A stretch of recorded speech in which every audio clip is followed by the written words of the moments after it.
Sheilah, thanks so much for taking the time to talk to us today. Thanks for your patience and all that. And it's a belated welcome home. Thank you. It's been, what, 3 years now since you moved back? Does it feel like 20 years to you? Can you believe it? Since 9/11? Yes and no. Some of the memories are still pretty fresh, and yet I'm in a different place in my life, so yeah, yes and no. How often does 9/11 enter into your daily thoughts? Weekly thoughts? Let me ask it this way. Yep. How often do you think about that day?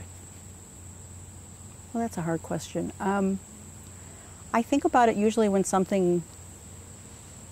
I see other people going through a crisis. I think about it then, if that makes sense. It does. Because I know the fear and the anxiety. I sometimes have little triggers, sometimes unexpected loud noises. Not very often anymore, but usually it's mostly more of an empathy thing. Yeah. When I see other people in a crisis situation. Kind of give us perspective, I guess, too. Yeah, from that yeah, because I understand how they're feeling, and I understand how their families are feeling, not knowing where they are, or worried, or just worried for their well-being. Which tower were you in? I was in the South Tower. South Tower. Yes. So 23rd floor? Yes, that's what. So you're in the South Tower on the 23rd floor at 8:46 on September 11th, 2001. What's the first thing that goes through your mind when I mention those words? Well, I was sitting at my desk looking at an Excel spreadsheet, drinking my iced coffee, and I heard a loud noise. And there were often noises in the towers. They creaked a little, they would move.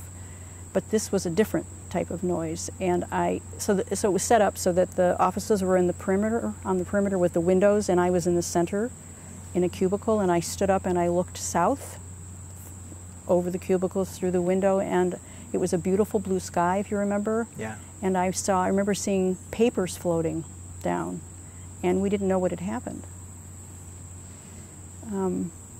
So I had only been working at the company for 5 weeks. I didn't really know anybody, and I thought, well, it could be a fire, I better leave. And I grabbed my stuff and found the stairwell, which I now always look for the stairwell because I didn't know where it was. And I walked down the steps. Was everybody leaving at that time? Was it a mass exodus at that point? You know, there weren't a lot of people in my office yet. There were people in the stairway. Nobody was panicking. We didn't know what had happened. But people were walking. There were a lot of people walking down the steps, but orderly. It wasn't a panic or anything like that. And I remembered later, it's funny, things come back to you later, that as we were walking down, the people in front of me, every other floor or so, would open the door to see what was happening. And I realized that that's a fire door. And had, you know, it had been a little bit later, that would have been catastrophic. Yeah. Yeah. At what point did that fear set in? Well, at this point I was just uneasy. I mean, there was some fear, but I just wanted to get out. And I think it was when I got down, first I came out of the stairwell and I was disoriented because I'd never walked down the steps before. And I remember seeing the entry to the observation deck up on top. And finally realized where I was, and I realized I could walk out through the plaza. There was a plaza in between the two towers. And everybody was coming back towards me. And I'm thinking, well, why don't they just go out that way? And I walked to the door, and that's when the fear set in, because it was covered in debris, something was burning. It was just shocking to see it. So yeah, I think that's when the fear really hit me, that something had happened. Yeah, something bad had happened. That plaza you're talking about, is that the one with the globe, that beautiful Yes. plaza with the globe out there? It was gorgeous. It was. And they moved it to, I think it's in Battery Park. Yeah. Because it survived somehow. So you're out in the plaza. Well, I didn't go out because it was so, I don't even know how to describe it. I've just never seen anything like it. It was like looking at a movie set. It just didn't seem real. So I decided to go home. And I went to the lower level, which was the shopping concourse. And it was funny because the stores were all closed, and that, which was odd, but it kind of was in the back of my mind that it was odd, but I didn't really, I don't know, it didn't really register. And I remember walking towards where the subway entrance was, and there was a small, like a pizza shop or something that was closed, but they had monitors up here, which I would assume they would usually show the stock markets. And they were showing live footage of the North Tower that had been hit. And I stood there for a few minutes and I was talking to one or two other people.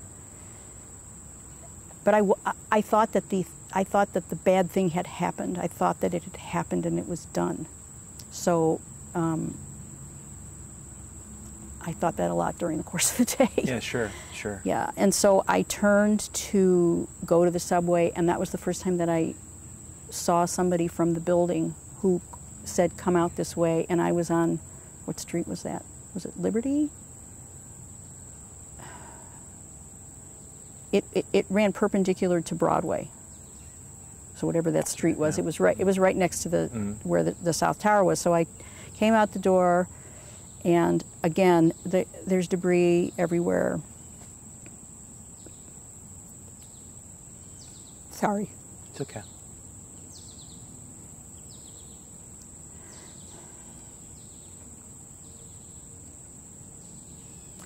And I turned to go to the subway.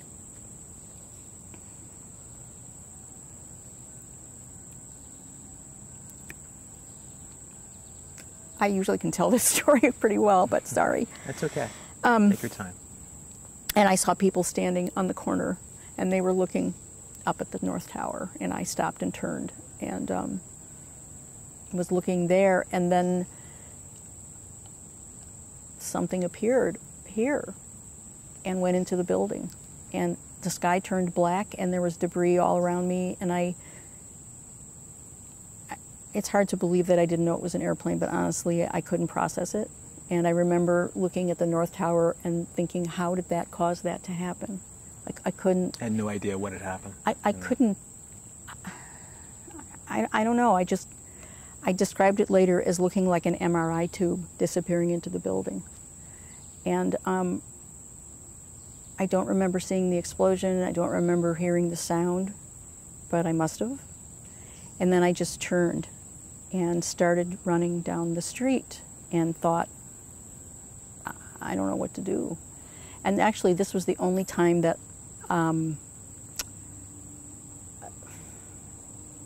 another person was not kind. That's what I'll say. I was trying to get down the street, and a man next to me forearmed me out of his way. And I thought, oh my God, I'm going to be trampled. I'm just going to fall down and I'm going to be trampled. But well, that didn't happen, of course. So I thought, I have to get off the street. You know, you don't have training for this, so you don't know what to do. And I have to get off the street. So I remember seeing a door, and I said, I'm just going to go into this door. And it was a school. There's a couple of high schools right near the Trade Center site, just like maybe a block or two away. And I remember trying to catch my breath. I was breathing sort of shallowly, just leaning against the elevators, and I thought, they're not going to let me stay because I don't belong here. You know, New York City, you're not supposed to be in a building where you don't belong. Right. And they couldn't have been kinder. They had, several people had come in, and they took us into their auditorium. They spoke to the parents that were there about what they were going to do about the children that were attending. I think it was a high school, but I'm not 100% sure. And I started talking to another person, another woman. We sort of bonded over this, and she said to me, do you want to go through this together? And I said, yeah, I do. So then they told us they were going to evacuate us to Battery Park, which we weren't happy about. Do you want all of this? Well, you were telling me when you were in Battery Park earlier, you were in Battery Park, when you got to Battery Park. Yeah, we got... You looked back, and you couldn't see the towers. No, that was actually later. That was when that was later. When I got to Battery Park, the building came down. Okay. So were you aware of it, that the building was down when Battery Park, or not until later, right? I knew something horrible had happened because I was in the dust cloud. Gotcha. I turned around and I saw it. Okay. At least that's my memory. But I honestly didn't know what it was until that night. Mm-hmm. I didn't know that I didn't know. I thought that they were dropping bombs on the city, because at that time I knew that planes had been hijacked. I don't remember when I learned all of these things, but I knew that the planes had been hijacked. I knew there were other planes in the sky. There were rumors on the street about how many planes were in the sky, because we didn't know. I didn't have a cell phone at that time. So when we got to Battery Park, yeah, the building came down. So you're in Battery Park, and that's when the cloud of smoke hit. And you couldn't, I wouldn't have been able to see you. I mean, you couldn't see, it's in your eyes, it's in your throat. Everybody's running. How would you best describe what's going through your head at that moment?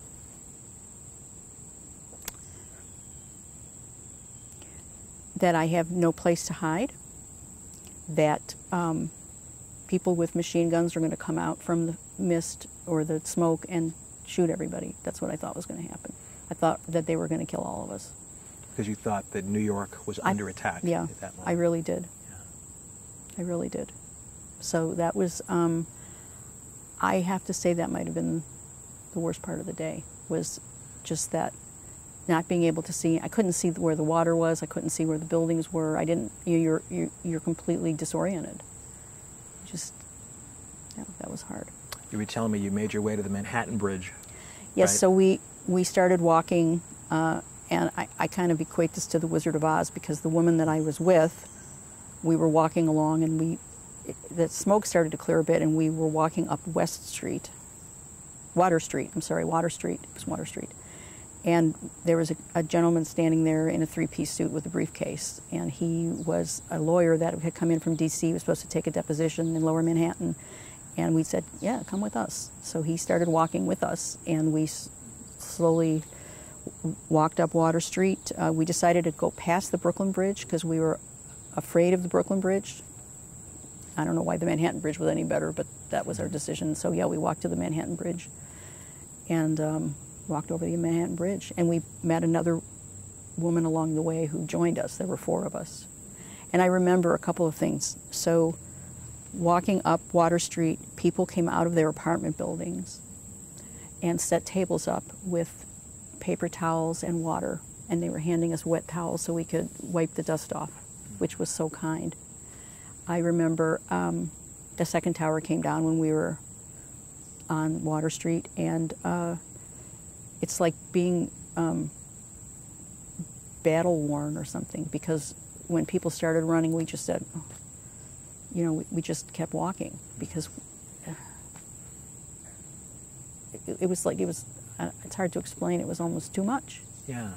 And then I remember going into a bodega to get a bottle of water, and I was so sure they were going to overcharge us for the water, and they didn't, so that was also a nice thing. Mm-hmm. So that was nice. So yeah, so we walked across the Manhattan Bridge. Made your way home. Made my way. You told me with the bus. You got in the bus. Mm-hmm. So we got to I didn't know how to walk home from the Manhattan Bridge because I'd never done it before. Mm-hmm. I lived in Brooklyn Heights, and I'd only walked home over the Brooklyn Bridge, and they end at different spots in Brooklyn. So I was trying to kind of look to see which direction I should walk, because I knew where I lived from the bridge, just not which streets to take. And there was a city bus sitting there. It must have been her first stop. And we got on the bus, and I asked her, and she said that she was going to the end of my street. And we got on the bus, and after us came all these other people covered in dust, shell-shocked, getting on the bus. When you finally got home and opened that door, well, you feel safe? No. Still didn't feel safe? Oh, no. It was very interesting. I remember when I got to Brooklyn, everything looked so normal. And I'm thinking, how is it possible that everything is so normal? Everybody was just going about their lives, and everything was just normal. And the 4 of us went back to my apartment, and no one was in a hurry to leave. It was like we were each other's support. And yeah, it was odd. And then you know, where I lived wasn't far as the crow flies from ground zero, and the wind would shift, and we could smell it in my apartment. You could smell the, so yeah, I did not feel safe, no. No, I was happy to be out of there, but I did not feel safe. When did you finally realize and understand what had happened that day? I didn't know the full extent of it, as strange as this may sound, until that night when I put the news on. I knew that the planes had flown into the buildings. I didn't know the buildings had come down. When I was on the Manhattan Bridge, I was trying not to look at them because it was just painful to know that it's like someone or something that's familiar to you has been hurt. It's hard to explain, but that's how I felt. And I was trying not to look, but I was trying to figure out where I was, and I looked over and I couldn't see the buildings. But I thought it was because of all the smoke. Because I remember I would stand on the promenade in Brooklyn Heights sometimes, and if the fog rolled in, you couldn't see the towers. They would be covered. So I didn't know. Yeah. And then I got home and put the news on later, and that's when I knew that they had come down. It was just unimaginable. Was there a moment in the days, weeks, months that followed that you were able to say to yourself, it's going to be okay? That was a very gradual process. I can't say that there was a moment. I can tell you that I'm good now. I've been good for a long time, but looking back after a year or two, I realized that I wasn't as good as I thought I was as early as I was. You know, as soon as you were, you thought you were better earlier than I did. You actually were. Yeah, I did, because I looked back and I said, probably not so much. And yeah. Right now?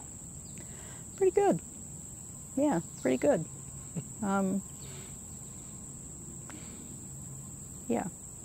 I wouldn't want to go through it again, but I was telling you earlier that it changed the course of my career, yeah. And that worked out pretty well. So, but again, I wouldn't want to go through that again.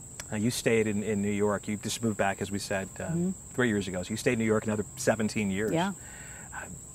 Living in New York those 17 years, were there moments where things would trigger that memory or take you back to a place? Oh, for sure. Early on, especially, because I was telling you that the company I worked for opened up in a different building not far, and so I had to go back to Lower Manhattan. And I remember I used to walk as far south as I could so I wouldn't have to be on the subway very long.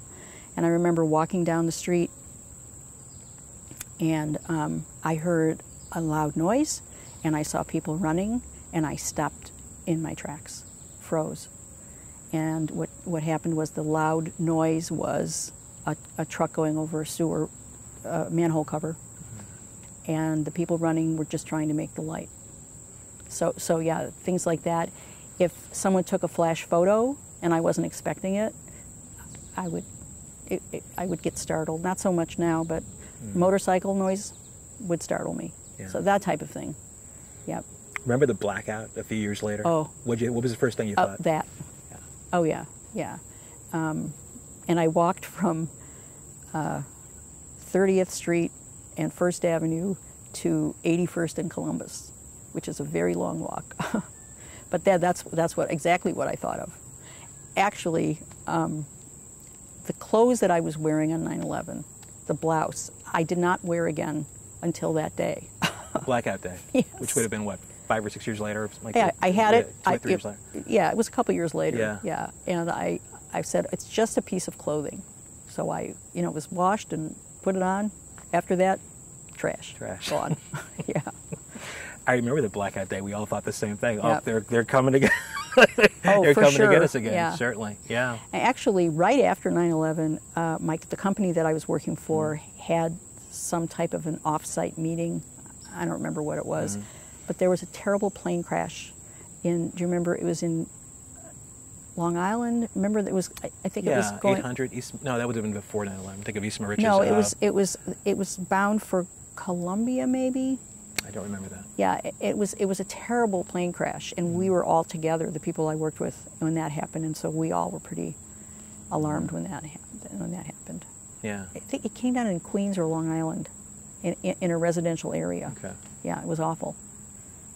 You talked about those people that you were with who got you through Yeah. that day. Do you know what happened to them? You still stay in touch with them? Well, we did for a little while. So the lawyer ended up sleeping on my sofa.